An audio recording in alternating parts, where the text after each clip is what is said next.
আমি এতিয়া কলৈ যাম এফালে চলিছে প্ৰশাসনৰ বুলডোজাৰ আনফালে উচ্ছেদিতৰ মাজত হাহাকাৰ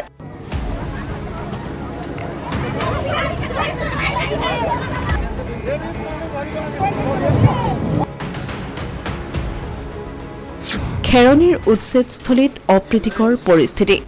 পশ্চিম কাৰ্বি আংলঙৰ খেৰণীত জিলা প্ৰশাসনৰ উচ্ছেদ অভিযান গুৱাহাটী উচ্চ ন্যায়ালয়ৰ নিৰ্দেশ মৰ্মে সোমবাৰে 10টাকৈ পৰিয়ালৰ বাসগৃহত চলিল এই অভিযান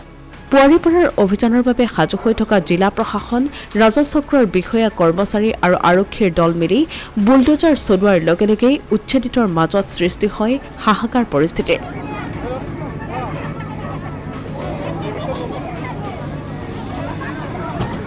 কোনো কাৰণতে নিজৰ ঘৰখন ভাঙিবলৈ নিদিয়াৰ হুংকাৰেৰে উচ্ছেদত বাধা প্ৰদান কৰে ভুক্তভোগী লোকসকলে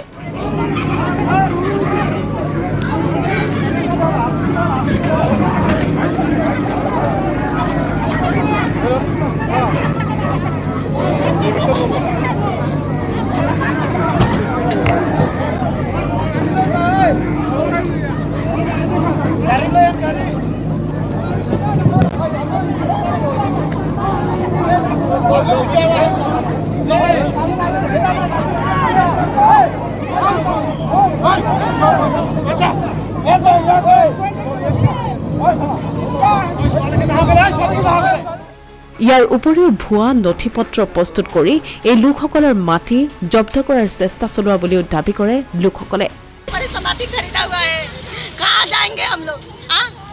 दलाली करके माटी लगता है इतना फौज लेकर के आए हैं कहाँ जाएंगे हम लोग का जगह दीजिए रहने के लिए तब न हटेंगे जबरदस्ती नकली कागज बना करके हड़प रहे हैं हम लोग कहाँ जाएंगे वीडियो कुछ नहीं चाहिए सब तोड़ देंगे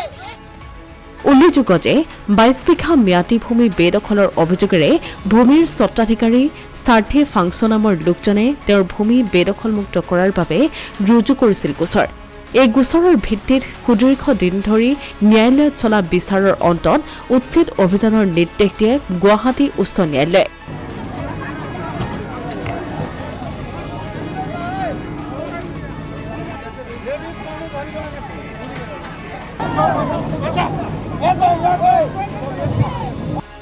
কিন্তু সোমবাৰে উচ্ছেদস্থলীত প্ৰশাসনৰ লোক উপস্থিত হোৱাৰ পাছতেই সৃষ্টি হয় এনে অপ্ৰীতিকৰ পৰিস্থিতিৰ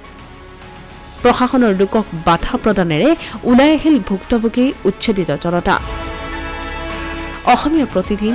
ডিজিটেল সংবাদ খেৰণী